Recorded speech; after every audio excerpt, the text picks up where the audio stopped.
గోపోషణ వ్యవసాయానికి అనుబంధం. రైతులని జీవాలు ఆదుకుంటాయి. అయితే వాటి పోషణ, రక్షణ విషయంలో అప్రమత్తంగా ఉండాలి. ముఖ్యంగా వేసవి సీజన్లో జీవాల సంరక్షణపై దృష్టి సారించాలి. ఏ మాత్రం ఆదమర్చినా కాపాడుకోవటం కష్టం. మేకలు, గొర్రెల కాపరులు కొన్ని జాగ్రత్తలు తీసుకుంటే జీవాలని సంరక్షించుకోవచ్చు అంటున్నారు పశు వైద్యాధికారి డాక్టర్ కొర్లకుంట కిషోర్.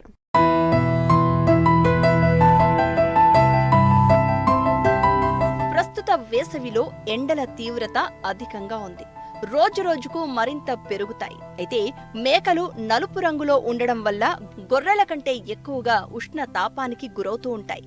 మేకలు, గొర్రెలు మండు వేసవిలో అనారోగ్యం బారిన పడకుండా, అవి వడదెబ్బకు గురి కాకుండా పలు జాగ్రత్తలు తీసుకోవాలని పెంపకందారులకు తెలియజేస్తున్నారు పశు వైద్యాధికారి డాక్టర్ కొర్లకుంట కిషోర్. వేసవికాలంలో అయితే గొర్రె సహజంగా ఉష్ణ సంబంధిత ప్రాంతాల్లో పెరుగుతున్నా కూడా ఈ అధిక వడగాళ్ళు, అధిక గాలులు లేకపోతే అధిక వేడి ఉన్నప్పుడు తట్టుకునే శాతం తక్కువగా ఉంటుంది. దానివల్ల మీరు కొన్ని జాగ్రత్తలు తీసుకున్నట్లయితే ఈ జీవాల పెంపకంలో మీరు ఎండాకాలంలో ఏవైతే ఇబ్బందులు అనుకుంటున్నారో ఆ ఇబ్బందుల నుంచి బయటపడటానికి అవకాశం ఉంది. ముందుగా మీరు ఉదయమే 6 గంటల సమయంలో జీవాల్ని మేపుదల కోసం బయటకు తీసుకొచ్చినట్లయితే 10 గంటల వరకు ఇక సుమారుగా ఒక 3.5-4 గంటల కాలం వరకు మేతలో ఉంటాయి. మేతలో ఉండటం వల్ల అవి పోషణ కూడా కరెక్ట్గా ఉంటుంది. ఆ తర్వాత ఈ 10-11 తర్వాత వచ్చినటువంటి ఎండ తీవ్రతకి ఎక్కడో చోట చెట్ల నీడల్లో కానీ తాత్కాలికంగా ఏర్పరచుకున్న షెడ్లలో కానీ ఉంచుకున్నట్లయితే మీరు వీటిని కొంచెం రక్షించుకునే వాళ్ళు అవుతారు. అట్లనే ఈ గ్రామ కంటాలు, గ్రామ శిఖాలు, చెరువాయి భూములు, చెరువు శిఖాలు వీటి దగ్గర కొంచెం తేమ శాతం అధికంగా ఉండడం వల్ల పచ్చిగడ్డి మేత దొరకటానికి, పచ్చిగడ్డి లభ్యత ఉండటానికి అవకాశం ఉంటుంది. మీరు అటువంటి ఏరియాలని గ్రామ సభల్లో లేకపోతే గ్రామ పంచాయతీకి సంబంధించిన ఒక పరిమిత అనుమతులతోటి మీరు ఆ ఏరియాల్లో గొర్రెలు పచ్చి మేత సౌలభ్యత ఏర్పడటానికి అవకాశం ఉంటుంది. అట్లనే చెరువు శిఖాల్లో మీరు స్టైలో హమేటా లేకపోతే కో1, కో4 అంటే సామూహికంగా అందరు కలిసి యాదవ సోదరులందరూ ఈ కాలంలో నాటుకున్నట్లయితే మీకు చెరువులు వర్షాకాలం జూన్ కాలం వచ్చి వర్షాలతోటి చెరువులు ఉండేసరికి ఒక కోత మీ యొక్క గొర్రెల కోసం అందుబాటులోకి మేత రావడానికి అవకాశం ఉంటుంది. వేసవిలో జీవాల వసతి విషయంలో కూడా చాలా జాగ్రత్తలు పాటించాలి. గాలి, వెలుతురు వచ్చే విధంగా షెడ్లను నిర్మించుకోవాలి. షెడ్లపై తాటాకులు, వరిగడ్డి, చొప్ప లాంటివి కప్పి స్ప్రింక్లర్ల ద్వారా నీటిని చల్లుతూ ఉండాలి. షెడ్ల నిర్మాణం కూడా చేసేటప్పుడు పైన ఎక్కువగా రేకులు లాంటివి కాకుండా చల్లని తనాన్ని ఇచ్చేటువంటి తాటి ఆకులు కానీ లేకపోతే చొప్ప వంటి లేదా వరిగడ్డి వంటి వాటిని వేస్తూ వాటిపైన కూడా ఈ ఎండాకాలం వరకు నీరు చల్లుకుంటూ కొంచెం లోపల షెడ్ యొక్క అంతర్నిర్మాణం చల్లగా ఉండేటట్టు కూడా చూసుకోవాల్సినటువంటి బాధ్యత ఎక్కువగా ఉంటుంది. అట్లనే కొన్ని రకాల ప్రభుత్వ పథకాల ద్వారా షెడ్ల కన్స్ట్రక్షన్ కోసం సబ్సిడీ రాయితీలు కూడా అందజేయడం జరుగుతుంది. దానికి ఈజీఎస్ ద్వారా కూడా యాదవ సోదరులు లేకపోతే పశు కాపరులు ఎవరైనా ఉన్నట్లయితే వారికి ఉన్నటువంటి పశువుల సంఖ్యను బట్టి, గొర్రెల సంఖ్యను, మేకల సంఖ్యను బట్టి ఈజీఎస్ ద్వారా సబ్సిడీతోటి షెడ్ నిర్మాణం చేసుకోవచ్చు. వడదెబ్బకు గురైన జీవాలను చల్లటి ప్రదేశంలో ఉంచి వెంటనే చికిత్స అందించాలి.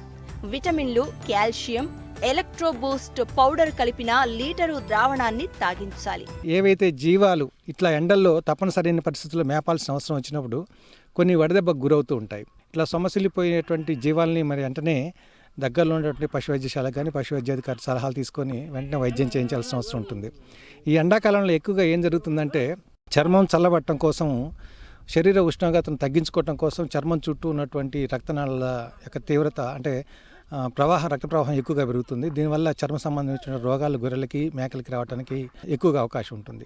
ఇట్లా మీకు అనుమానం వచ్చి వడదెబ్బ తగులుతున్న గొర్రెలు సొమ్మసిల్లిపోవటం, ఒంటరిగా నిలబడి ఉండటం, మేత మేయకుండా ఉండటం, ఎక్కువగా కొంచెం నీరు దొరికినా కూడా నీటికాడ నిలబడి ఉండటం, నీరు ఎక్కువగా తాగటం, శ్వాసక్రియ కూడా అధికంగా ఎక్కువగా అప్పటిదాకా మేసేటువంటి గొర్రె ఆగిపోయి ఎక్కువ ఎగశ్వాస పీల్చడం ఇట్లాంటివి జరుగుతూ ఉంటాయి.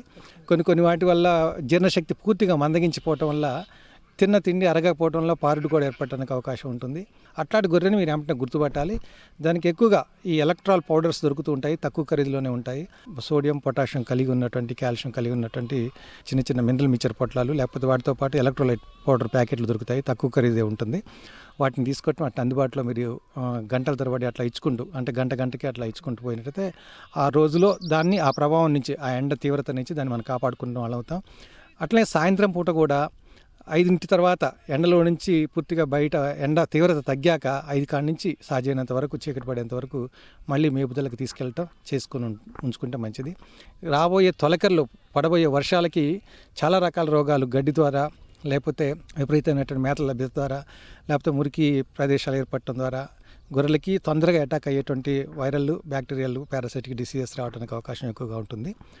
వాటి నుంచి కాపాడుకోవటం కోసం ఖచ్చితంగా పశువైద్యుని సంప్రదించి ఏమేమి టీకాలు, రాబోయే రోగాలకి ఏమేమి టీకాలు లభ్యంగా ఉన్నాయో చూసి 15 రోజుల గ్యాప్ తోటి చిటుకు రోగం కానీ, పీపీఆర్ కానీ, గురక రోగానికి సంబంధించిన టీకాలు, గాలికుండుకు సంబంధించిన టీకాలు, ఇట్లా కాళ్ళకు వచ్చేటువంటి పుళ్ళకి, నోటి పుళ్ళకు వచ్చేటువంటి సంబంధించిన టీకాలను కూడా అన్ని రకాల టీకాలని మనం వాటికి అందుబాటులోకి తీసుకురావాలి. అన్నీ కూడా ఉచితంగా ప్రభుత్వం ద్వారా లభ్యమవుతున్నాయి. వాటన్నిటిని సద్వినియోగం చేసుకుని మీ జీవాలకి ఆ టీకాలను వేయించినట్లయితే వర్షాకాలంలో రాబోయే రోగాల నుంచి మనం ముందుగానే వాటిని రక్షించుకున్నటువంటి వాళ్ళం అవుతాము.